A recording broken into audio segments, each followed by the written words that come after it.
entrepreneur, author, and keynote speaker on mental health. Brandon is from Bellingham. He has an AA in Arts and Sciences with business classes, and he loves pugs. When he's not speaking, you can find him running and playing soccer. Please join me in welcoming Brandon Burbank.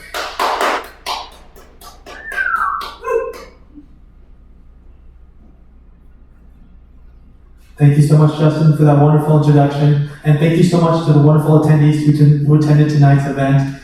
This is going to be a great time, folks. So we're going to be breaking down barriers that are mental health, personal development, motivation, and inspiration. With that being said, we're going to just start with talking about a statistic out there that is very prevalent in this world. It's titled around over 50 million Americans alone are living with a mental illness. That's according to the National Institute of Mental Health. So that's a pretty significant number, and I'm bringing that up because I'm in that category. And I bring that up because we're here tonight because we're going to break down specific areas around mental health. My latest book, chapters in my book titled Come Back to Success, and what that entails and everything with that in mind. So with that, but before I continue to go on further, the statistic is important because it's relevant because it really outlines how much need there is for people to understand more of themselves, to find more compassion, to change themselves for the better. You know, you might be familiar with the saying, help those to help themselves. That's very prevalent in this world, and how we can become more innovators in this world to change ourselves, change our lives for the better, change the trajectory of our lives is what we will eventually start to see life come to fruition in our efforts. But I'm going to also speak upon the definition, which is a mental health condition. It's called bipolar disorder. Definition, according to Mayo Clinic, bipolar disorder, formerly called manic depression, is a mental health condition that causes extreme mood swings that include emotional highs, mania or hypomania, and lows, depression. So this is something that's very prevalent because, for me personally, I was diagnosed with this condition, and so how do I choose to, kind of focus on channeling my success through the struggles that come with the symptomologies. Everybody has a different way of how they approach their mental health struggles, whether you have a mental health condition or not. So I'm going to try and work on slowing down right now, though. But on that note, the diagnosis and affliction is the chapter of the book that I wrote, and I wanted to talk with you guys a little bit about it right now, because what it does is it outlines my specific story that's going to help channel specific experiences, so to speak. What I'm trying to do is I'm trying to preface more of a way that you guys can understand where I'm coming from, because everybody has different struggles in life, and so how they approach their struggles is different. However, how we can choose to basically become the best version of ourselves, and through the hard work, through the effort, through the changes that have occurred in life, those are the ways that we can become more successful, more happier, more well-rounded, more balanced individuals. So as I get into this talk tonight, I'm going to also be able to open up a lot of perspective on this topic, which is, I'm going to also invite everybody to, if you have a question tonight, let's keep this interactive. So if you have a question tonight, feel free to raise your hand, and I would love to answer your question right on the spot.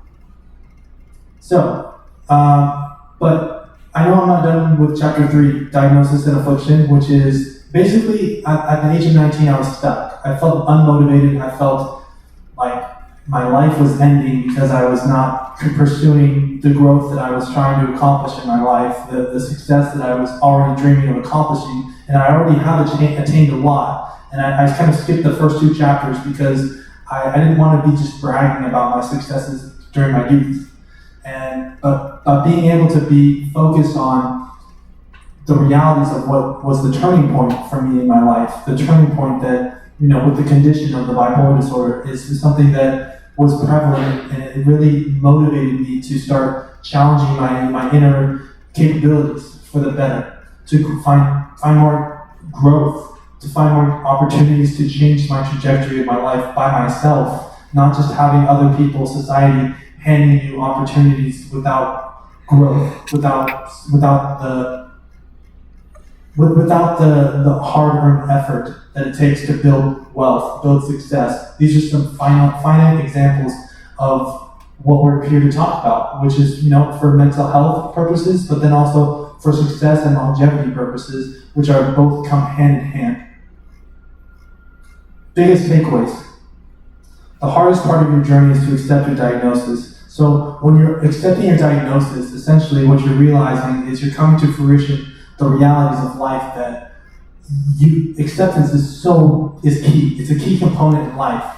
Because when you accept where you're at, if you accept anything in life, whether it be your condition to something that's more involved with your personal life or your business life, things like that, things that don't come when you want them to go your way.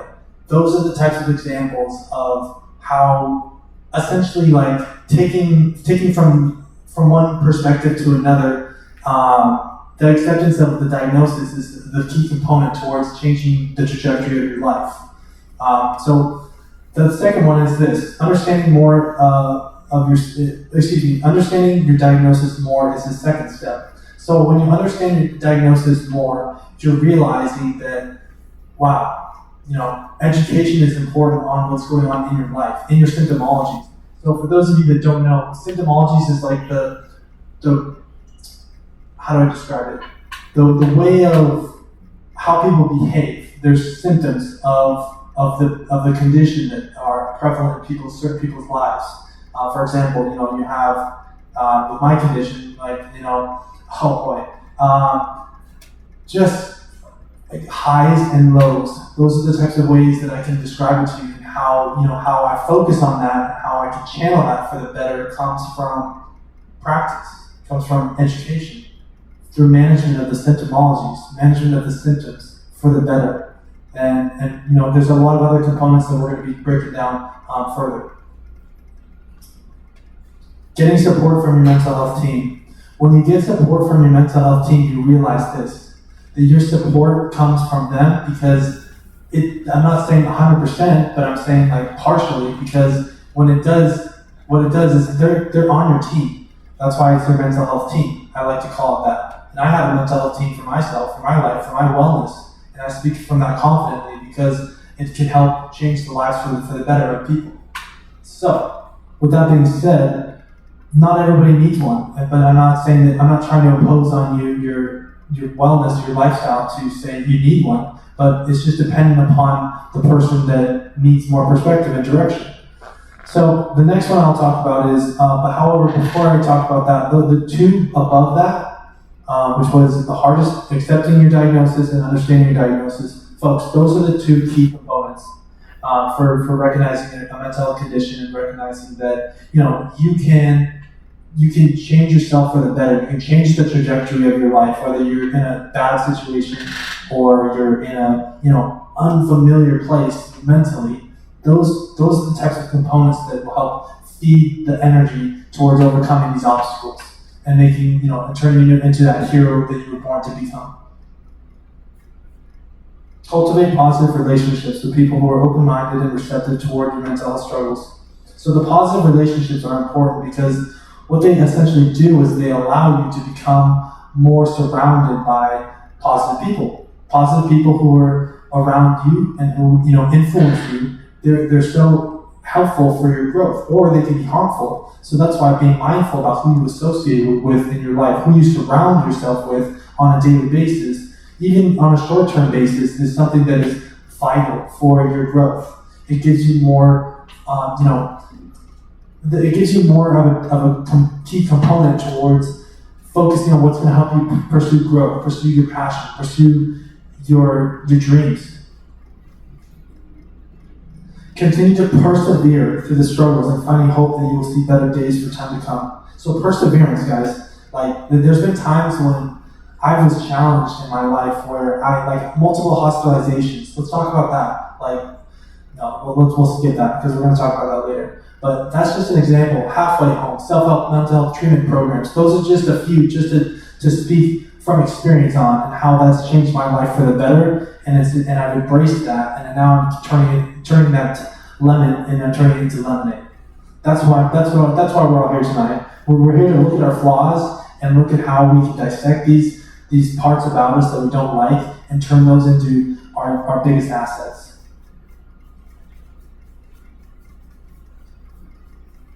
And then the other one is accept where you're at and take action to get to where you want to go. When you excuse me. Let me digress. Accepting where you are at and taking action to where you want to go. When you accept where you are at and you take action to where you want to go, you realize that, it's a matter of putting in the effort, putting in the work every single day, little by little, until eventually you can reap the rewards of your success from your hard work, your hard-earned effort into your craft, into your life, into your trajectory of your goal.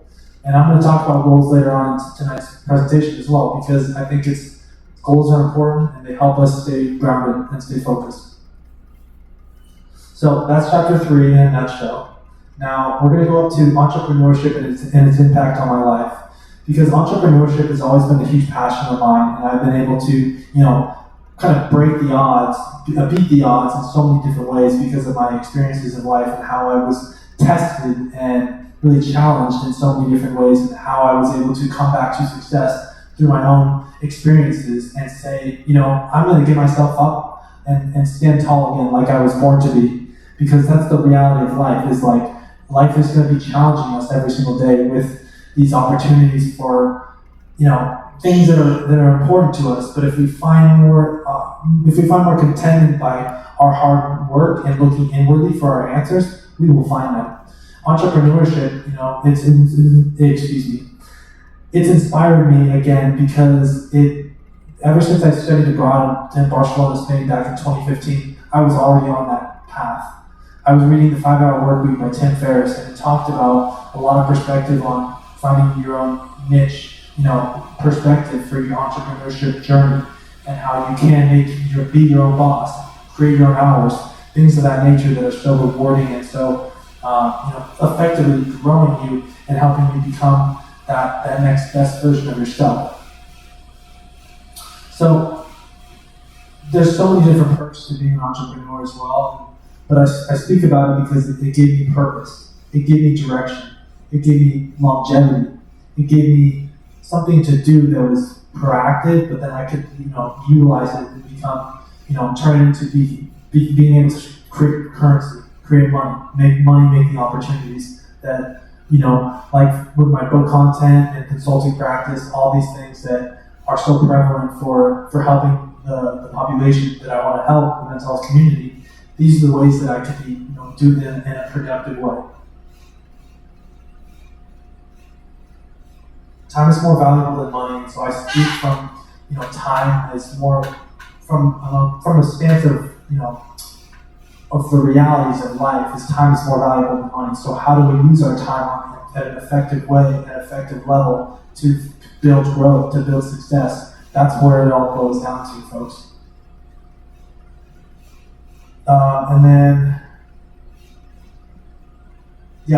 Ultimately with the entrepreneurship journey, it gave me more purpose, and it gave me, so I remember over 4 years ago, over 4 years ago, I created my first YouTube channel, and this YouTube channel that's still going strong has 157 subscribers.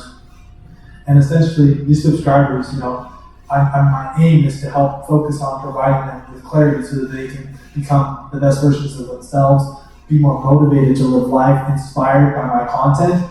And so far, at 157 subscribers, I think I'm doing a good job and I think there's always room for improvement, but I'm speaking from, a humble place so that I can become more valuable and a better asset to you guys tonight. Money and mental health.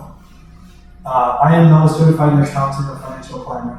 I am writing this based on my experience with using my money to successfully live a lifestyle where I can say that I'm happy and working on becoming more self-sustaining.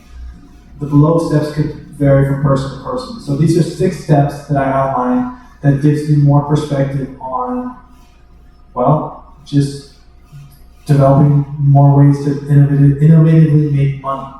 So starting with step 1, have a plan for what you want to save up for. When you have a plan, it's like a goal. It's like it gives you something to stay focused on in your life that's going to help you stay keep pace towards that goal. And the goal is that, like, when you feel like you get lost or stuck, you can recenter yourself and recalibrate yourself to kind of get reconnected to what is necessary, what to achieve that specific goal. Step 2, consistency is key. I bring up consistency because it's like doing it over and over again. Look at the pro athletes in this world that are making their money. They're doing a really good job financially, but it's because of the fact that they're honing their craft. Their craft is so good because they're working on their specific job on a daily basis, but it's like they take it to the next level to where it's like an elite type of perspective of performance. That's the type of analogy that I can give from my point of view with my craft as a professional speaker, and how I'm trying to emulate that as a pro athlete, but as a professional speaker that's kind of giving you just giving you more perspective. So that's I went off on a little tangent there, but that was pertaining to consistency is key. So that was kind of important. Step 3, ask for advice. When you ask for advice, you essentially are realizing that you're not perfect. You don't have all the answers. You don't know what to do all the time. But eventually, you'll be able to find more success and contentment by asking for help, asking for advice. These are the types of things that are going to help you, take yourself to the next level, find contentment, find growth, and just asking for advice, but from the right people, because there could be some people that don't give you specific advice that's really helpful towards what you need. So that's why you have to be mindful around what's giving you more purpose, what's giving you more direction, what's giving you more of an understanding of where you're at and where you need to go. Going back to step 1, have a plan for what you want to save up for. Step 4, believe in yourself. Believing in yourself, having that innate gut feeling, telling yourself, this doesn't feel right, or this feels right, and I need to do it for myself, for my purpose. I'm going to do it. So then go for it. That's the type of mentality that I'm trying to introduce into you all tonight. That's going to help you get more in alignment with your success, with your growth, with your purpose. Creating attainable goals is step 5. So creating attainable goals, essentially what it does is it's like getting a blueprint for a construction plan that's streamlined with attainability. Attainability is like easy steps, but they're also attainable steps. Sometimes they might be hard, but if you're able to connect the dots, like for example, when I wrote my book, I'll talk about that later. When I wrote my book, essentially I was able to create a craft of specific knowledge that helped give more perspective around mental health, my story, motivation, inspiration, but I did it in an organized way with help from the right people as well that helped me self-publish the book on Amazon KDP. That's the example that I can give around creating attainable goals. And step 6, smart execution. Work. So it's just putting in the work, folks, realizing that you have a dream, you have a reality, so I'm going to relentlessly go out and chase that dream until it becomes a reality. That's the type of mentality that I'm taking, that I put into perspective, that the work aspect, so many people don't want to do. They don't want to, people would rather pursue a job might be a high-paying job, but they're miserable. And the other alternative is to work into something that's your own craft, that's your own artistic talent and ability, and eventually you can hit the goal line of success, because people want to see your talent, people want to see your growth, people want to see different things, different ideas. The world is constantly evolving and changing. So as we continue to develop ourselves and grow to the next level and take ourselves to the next level as human beings, how are we, smart execution, work. How are we working collaboratively, but also focused around how we can grow ourselves and grow our financial income? So that takes us to my book publishing journey. The book publishing journey is very, very unique because I was literally going to college at the time, and I decided to drop out because I was like, I felt it inside of me to just continue to stay focused on my business and working nights, working my different part-time jobs, to full-time jobs, gigs left and right, moving from Seattle to LA, Long Beach area. These are the types of, I'm just prefacing this for the book publishing journey in itself and what it all entailed. And that is just essentially, with the university degree, it wasn't for me. I didn't complete the degree, but the book publishing journey in itself was from start to finish for about a year and a half. And so that specific book publishing journey for this specific book, Come Back to Success, Relentless Commitment for a Better Tomorrow, what it did is it allowed me to become more successful in finding my own craft, finding my own lane. Essentially, so, you see a lot of people that are like following, keeping up with the Joneses and trying to fall into place with what you want to do, but you don't know what you want to do. That's what I can help with. I'm just going to be blunt right now. I can help you with attaining a structured lifestyle that's going to help you set yourself up for success, because I've done it before, and I've actually worked with past clients. But on the note of the book publishing journey in itself, what I wanted to really emphasize was the fact that the book publishing journey itself was like taking myself to my own lane and being purposeful in everything I do, finding focus around what was going to help me stay content in my life and help me transform myself and take myself to turn my dreams into physical realities. So yes, we want to have lots of money, but what are you going to do with that money when you accomplish that dream? My book publishing journey as a tangible piece of product, and consulting practice and speaking practice, those are the types of examples that are it's challenging, and it takes you out of your circumstances, and it takes you out of your shell. But more into detail on the book publishing journey, because this is an entrepreneurial journey. Like, there's thousands, millions of people who write books every single year, and they fail. And I'm definitely not one of those people, because I'm still promoting my book regularly. I'm still actually promoting it. That's the bottom line.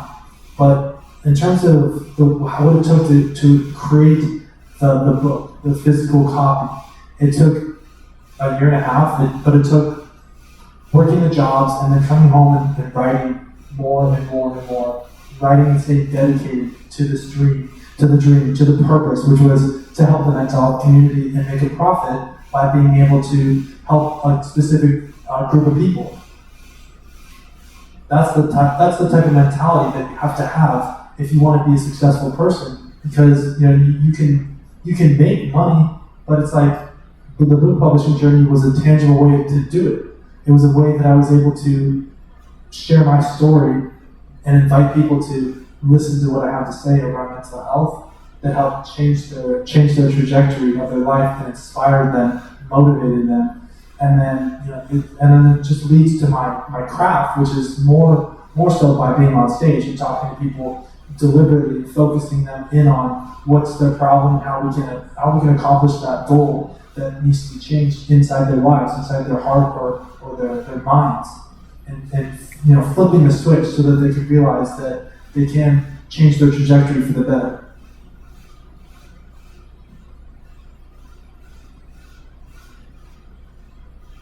I put in the work and I never gave up. I had my eyes on the prize with publishing the book, and I had the right people as well. I had a couple of publishers, editors that were able to help with editing and making sure that it looked professionally done and well. And then I took the risk and published it on KDP, Amazon KDP.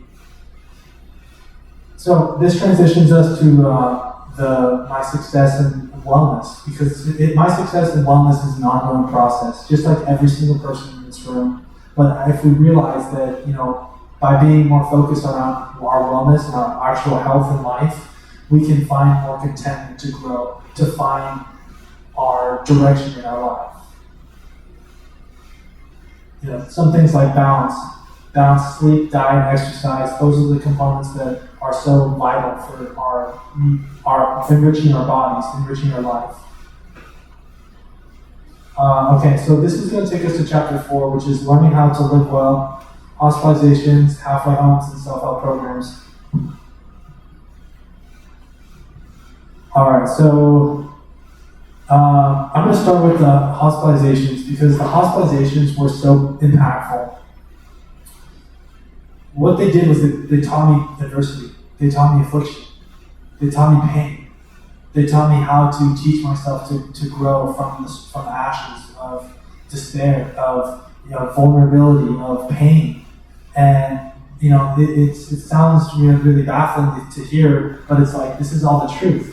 The fact of the matter is, when you're able to find more contentment by yourself, when you're in a place like a hospitalization in a psychiatric hospital, those are the types of things that take you to the next level, because you're realizing, wow, it's really only me, but how do I focus on taking myself to the next level? Well, it's called continuing to be persevering and staying in faith towards your goal, your mission, your plan to succeed and to come back to success.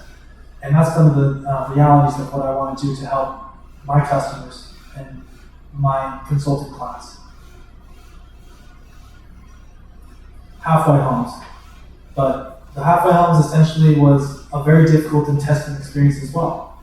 Like, imagine after being in a hospitalization for a while and then going to a halfway home where severely mentally ill people are living at a young 20, 21 years of age. That would really I think that would really test you. And guess what? It tested me.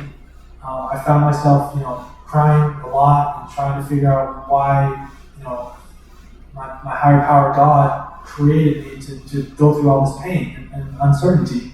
And then it's like, well, as a result, I started to realize that, I can still become well. I can still become happy. It's a matter of just taking one foot in front of the other until eventually, you're running, you're crawling, and you're walking. Those are the types of mentalities that a lot of people just fail to recognize, that they have the gift to do. They have the choice to do that when they're inspired to do something and they feel like their calling has been made. Don't give up on that calling. It's called cherish that moment. Like these moments when I was in rock bottom with the mental health struggles, it challenged me. It forced me to get out of my shell. It forced me to think outside the box. That's the type of mentality where art is formed, where creative talent is created, because you're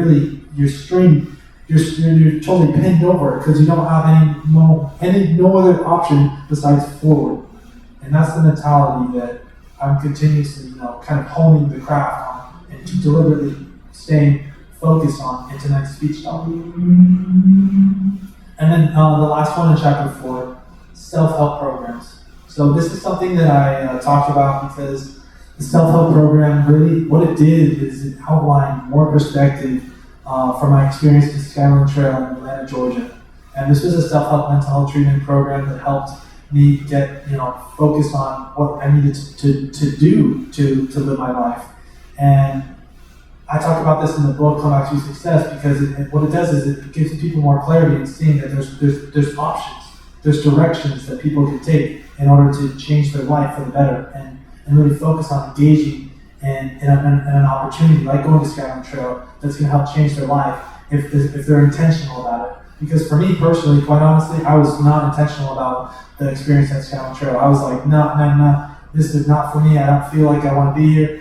But looking back now, folks, I'm realizing that I find that I've been able to reflect on the experiences, and they've proven to be very helpful, especially because of my realities of the symptomologies of my bipolar disorder condition. So, this is also part of chapter 4, and this is going to be everybody will have a takeaway paper to go home with them. This is the 7 steps for the key takeaways for tonight's speech topic. Starting with step 1, develop self-awareness.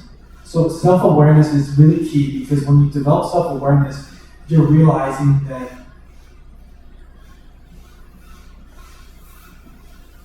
the things that are happening around you are out of your control. But the things that are happening internally and within you and your aura, that's in your control, and that's what you can control. So when you see that you're in a stressful or a chaotic environment, and you realize that there's a lot of things that are happening in your life that are kind of giving you uncertainty, challenge yourself to start realizing that things are out of your control, but you can control yourself. You can control your way of how you react to the circumstances that life is presenting you in your life. That's developing self-awareness. And then step 2, confide in someone you trust and who can help give you some feedback on the way you are feeling in your life at the moment. Confiding in someone you trust, because not everybody is going to be the right person for you to talk about your feelings, to talk about your emotions that need to be discussed. And when doing so, it can help because it gives you more perspective on yourself. And when you have the perspective on yourself, you can become more aware about yourself and then people around you. And when you're aware about people around you, but most importantly, when you're the master of yourself, you're able to become the most dynamic and impressive, but just like focused and successful individual is what I'm trying to get at. Step 3, do your best to take charge of your life.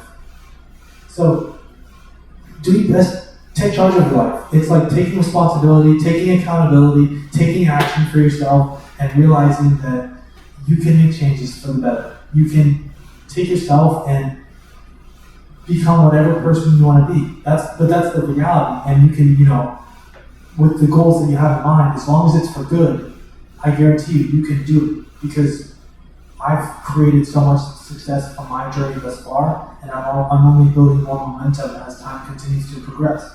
So I can speak from experience on that because, I've walked the walk, as I mentioned in the flyer. Step 4, accept change. When you accept change, you realize that, the world's always changing, so you might as well be part of that opportunity to learn from other people, to learn from yourself, learn from your mistakes, your experiences, how you can reflect upon them, and that will help get you to the next level.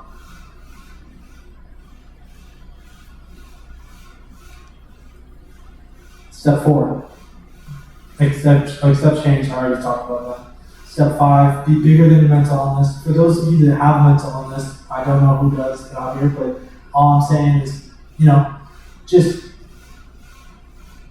my advice to you is just stay positive and keep a positive attitude, and stay focused, stay centered around people who are uplifting you and giving you, good feedback in your life.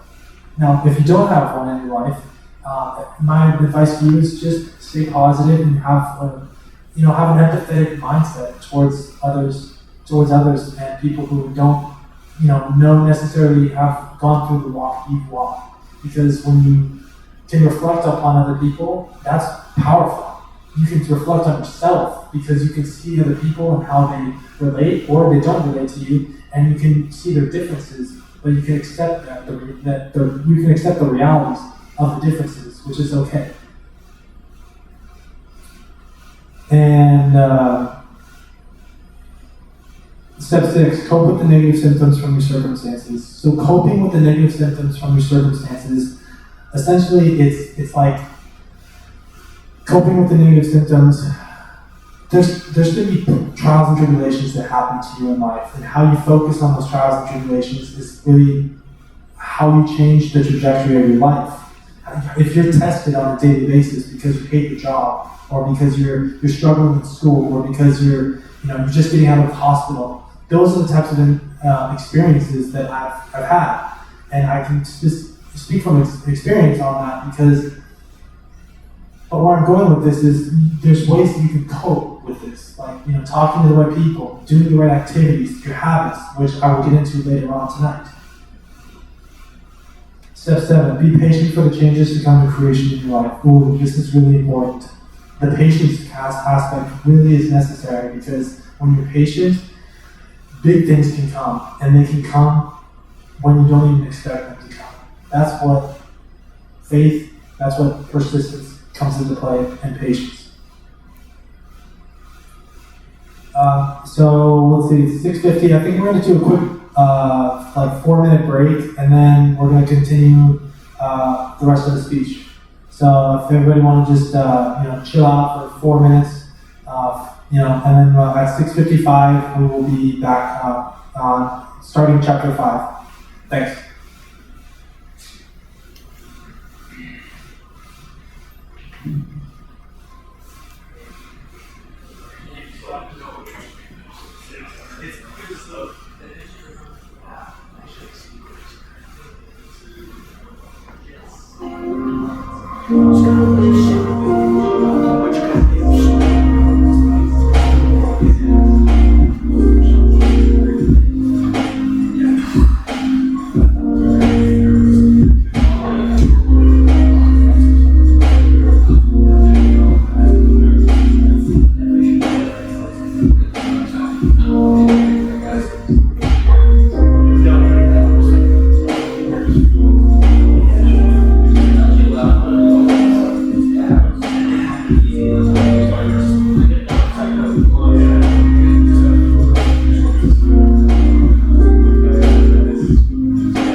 All right. If everybody can return to their seats.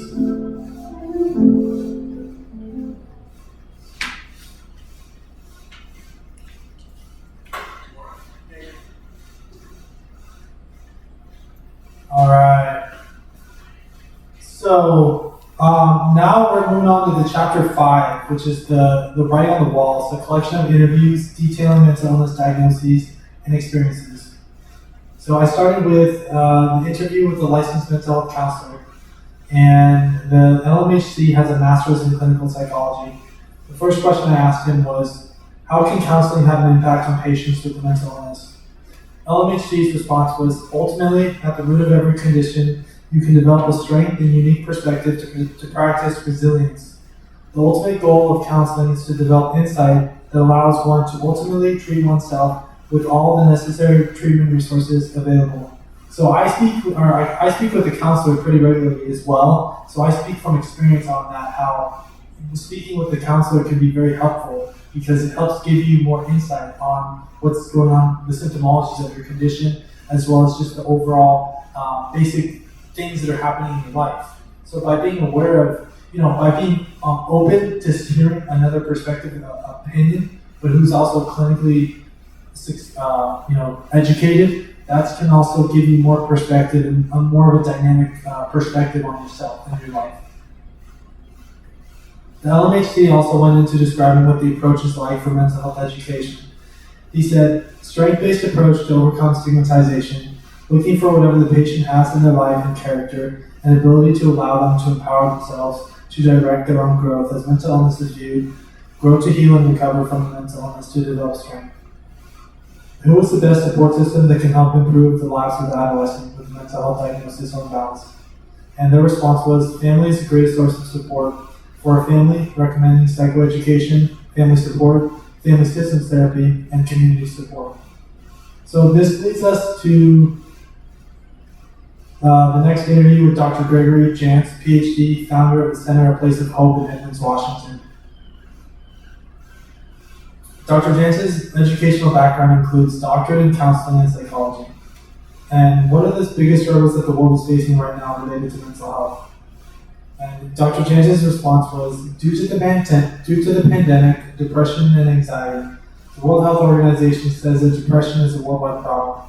So not only just with mental health conditions, but that's talking like depression and anxiety. It's a significant amount of people in America and around the world. We know, especially due to the past of COVID and everything, have really changed the way we look at mental health and mental health awareness. And so that's why my approach is to help really enlighten people so that they can become more successful and open-minded to people when they have struggles, that they can feel comfortable to share it to the right people.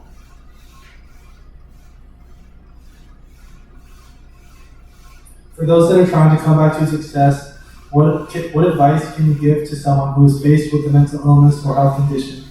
And Dr. Jantz's response was, recovery is always possible, and with all of our pain comes great opportunity to change other people's life. That's so true. So, you can make a comeback to success. You can go through the struggles, but you can come up on top if you really truly believe in yourself and continue to persevere. Amy Armstrong is a volunteer in Whatcom County, Bellingham, Washington. She has a bachelor's in psychology from Western Washington University. The conversation with Amy, I asked, what are some of the pieces of advice you could give to others who want to come back to success when faced with mental health struggle? And it's important to try to give themselves compassion, time, and patience to know that it is not a straight path. There are a lot of ups and downs. It is normal and okay. You can be strong in working with these things and that you are not alone. Seek support. So that's the bottom line. It's like, it's not a straight path. There's going to be times when you're going to be up and when you're going to be down. But staying focused and staying grounded, boy, that's going to be the key to success, is finding the contentment to realize that your potential is out there. Your potential has always been inside of you. You just need to look inside it, inwardly.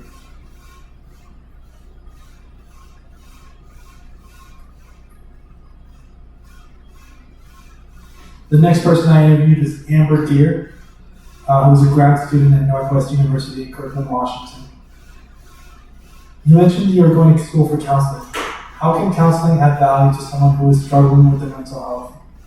Amber's response was, added support to the client support system. There are some clients who come with no support system, and so finding what works best for you and your mental illness. So I like how she says finding what works best for you and your mental illness, because that's really a key component. Like, your symptomologies are different than my symptomologies, than your other person's, symptomologies. And so realizing that you can change for the better, and you can overcome these obstacles if you really believe you can do it. Because I've done it before, so I know I want to encourage you guys all to keep that perspective in mind.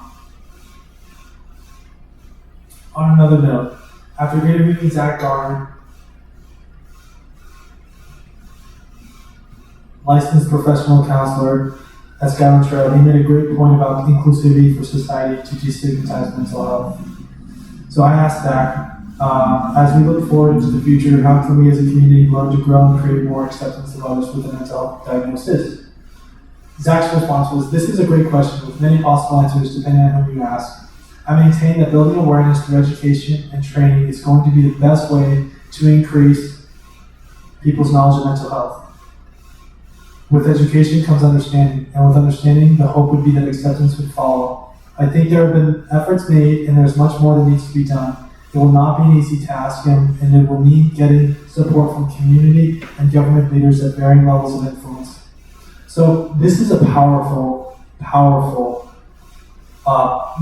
response from licensed professional counselor Zach Garner, because of the fact that he outlines a lot of components that are necessary for people to change.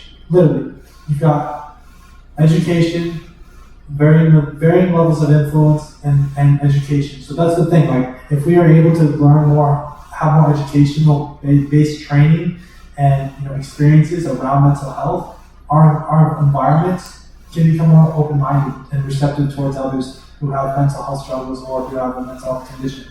That's the reality of folks who is like, building awareness through education and training. That's the bottom line. That's a key component to really tackling the stigma around mental health. That's what I'm trying to get at. So that moves us on to chapter 6, Atomic Habits for Mental Health. So this chapter, Atomic Habits for Mental Health, is referenced from the Atomic Habits Summary by James Clear. And essentially this talks about your habits in general and how you can produce positive habits or negative habits. And the outcome is going to be successful or not successful depending upon how you focus your energy, focus your habits, focus your everyday activities. That's going to help you propel yourself. So I like to break it down in this type of way. If you're doing something that's not productive, then that's not leading you to success, don't do it. If you're doing something that's leading you to success, do it.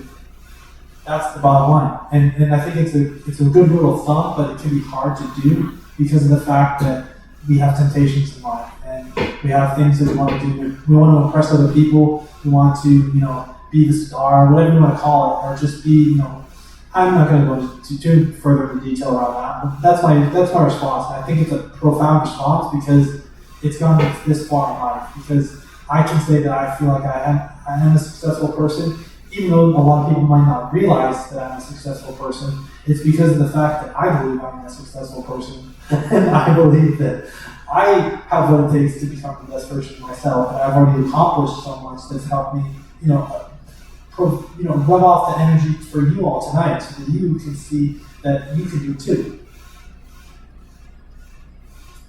And then chapter 7, fundamental plan for living a happy and healthy lifestyle with a mental health diagnosis. So this chapter is a good chapter because it outlines a lot of perspective around self-care plan. And a self-care plan, I'll break it down for you right now. Essentially what it is it helps people with a condition, and there's a version without one too if you don't have a condition that I'll talk about. But to start with the condition, if you have a condition and it's bothering you, you can write specific agendas, blueprints, things that are helping you focus on your wellness. Like for example, say you're hospitalized and you need to know what hospital you want to go to. You can write that down in your care plan. Say you want to talk to somebody when you're not feeling well. You can find that person and their number in the care plan. You can find, diet, things like that you want to add. It's all catered towards your customization of your needs and wants. So That's what I'm really talking about. Now, if you don't have a condition, I also really encourage, like I said earlier, goals. The importance of having goals, whether you write them every day or weekly or monthly, long-term goals and short-term goals. Those are going to be the helpful ways about how you can approach change. And as I mentioned earlier, having consistency for what you want to save up for, having a plan for what you want to save up for, and with money and mental health, that's going to be the key component towards achieving the success that you're looking for your goals purposes.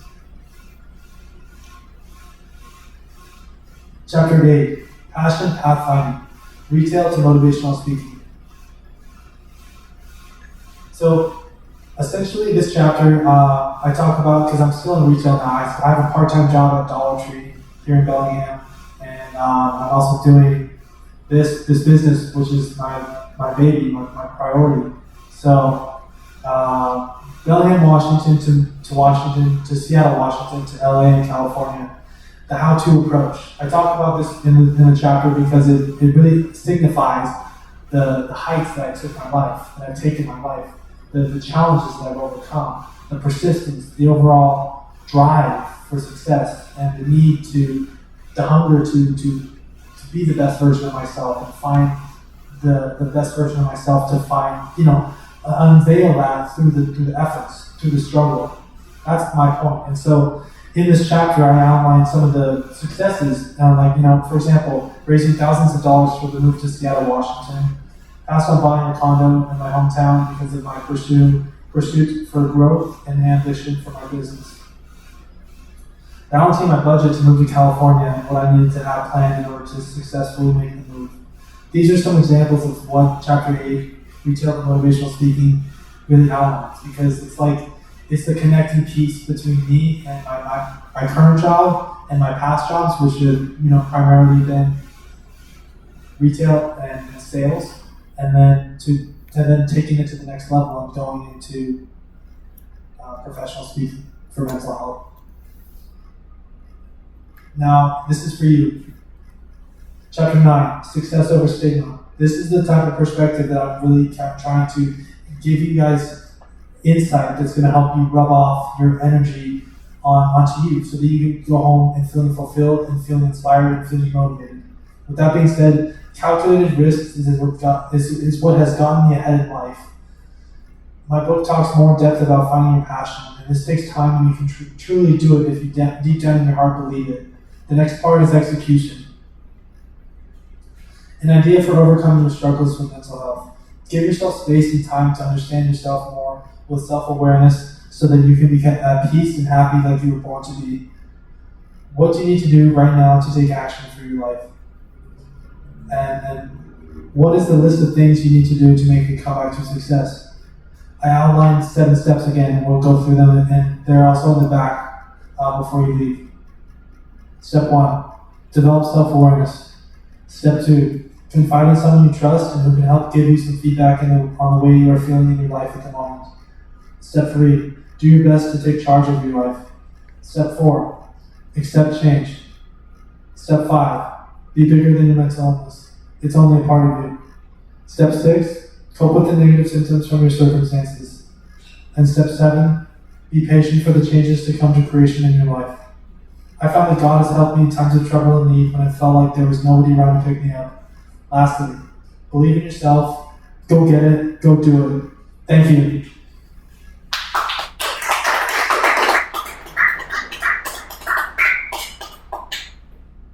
Does anybody have any questions? Yes. I'm curious, how do you deal with everyday negative emotions? Do you try to spin them to make them something productive, or Everyday emotions? like anger, regret, or shame, I guess? So those are negative emotions, and so I try to focus on the positives. And what that does is it gives you more of the ability to essentially look inwardly and say, okay, you don't have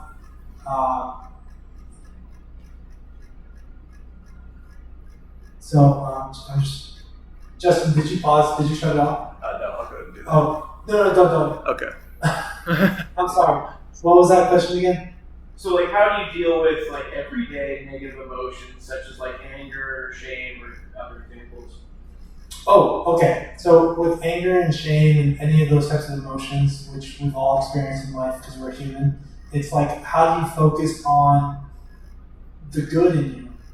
You look at the good inward approach of what you're good at, or what something that's a positive attribute about you. Start focusing on that obsessively until eventually you'll get over that problem. That's like, but the other thing is, it doesn't 100% go away, but you can still learn how to channel that. So when it does come in your way, you're more combating the emotion, because you're like, okay, I'm recognizing that you're existing shame or guilt, but you're not controlling me, and I'm in control of my life. And I'm telling myself, I'm a good person, I'm this and that. That's the type of perspective and mentality that's going to help you. Eventually, what it does is it helps you get over it in a fluid way, in an efficient way, because you're not so focused on the negative part about you, and just the parts that are hard to wrestle with. Does that make sense? Yeah. Good. Any other questions?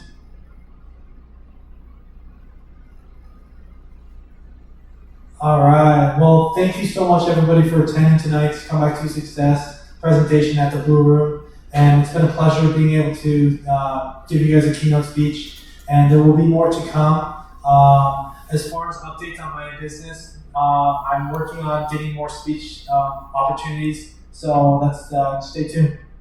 If you want to subscribe to my mailing list on the back, you're more than welcome to do that. Thank you.